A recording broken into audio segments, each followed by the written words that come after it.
জাইমা আর ইয়াশ রাতের খাবার খেয়ে ড্রয়িং রুমে বসে প্রতিদিনের মতো শিক্ষামূলক কোনো প্রোগ্রাম দেখতে বসেছে। দেখি ওরা আজ কি দেখে।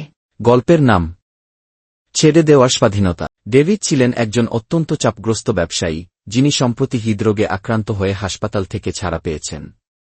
তিনি বিশ্বাস করতেন জীবনের প্রতিটি দিক, প্রতিটি প্রকল্প, প্রতিটি সমস্যা, প্রতিটি ফলাফল তিনি নিয়ন্ত্রণে রাখতে পারেন।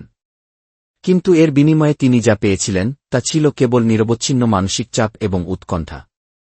তার স্বাস্থ্য দ্রুত খারাপের দিকে যাচ্ছিল।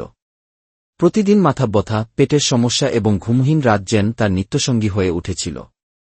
মনে হতো পুরো পৃথিবীর ভার যেন তার কাঁধেই চেপে বসেছে। একদিন ডেভিড তার পুরনো বন্ধু লিওর সঙ্গে দেখা করলেন এক শান্তস্নিগ্ধ ক্যাফেতে। এক কাপ কফির পাশে ডেভিড অকটে স্বীকার করলেন, লিও, আমি সবসময় দুশ্চিন্তায় থাকি। আমার স্বাস্থ্য ভেঙে পড়ছে। মনে হচ্ছে সবকিছু আমার হাতছাড়া হয়ে যাচ্ছে। লিও মনোযোগ দিয়ে শুনলেন, তারপর শান্তভাবে হেসে জিজ্ঞাসা করলেন, ডেভিড, যখন তুমি ট্যাক্সিতে চড়ো তখন কি ড্রাইভারকে চিনো? না, ডেভিড উত্তর দিলেন, কিছুটা অবাক হয়ে। আর যখন তুমি প্লেনে ওঠো তখন কি পাইলটকে চিনো? না, ডেভিড আবার উত্তর দিলেন, এবার একটু কপালে ভাঁজ পড়ল। তাহলে জাহাজে ওঠার সময়? তখন কি ক্যাপ্টেনকে চিনো?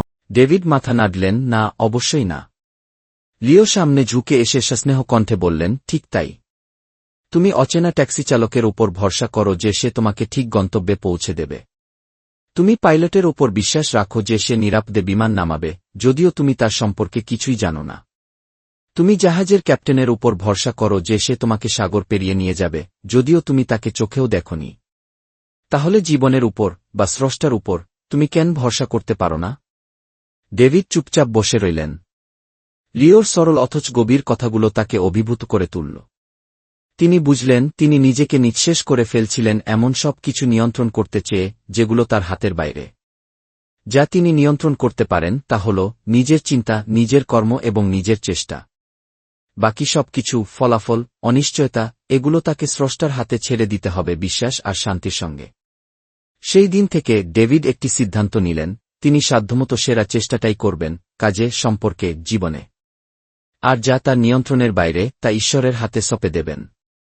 অনেক দীর্ঘ সময় পর ডেভিড নিজেকে সত্যিই মুক্ত অনুভব করলেন।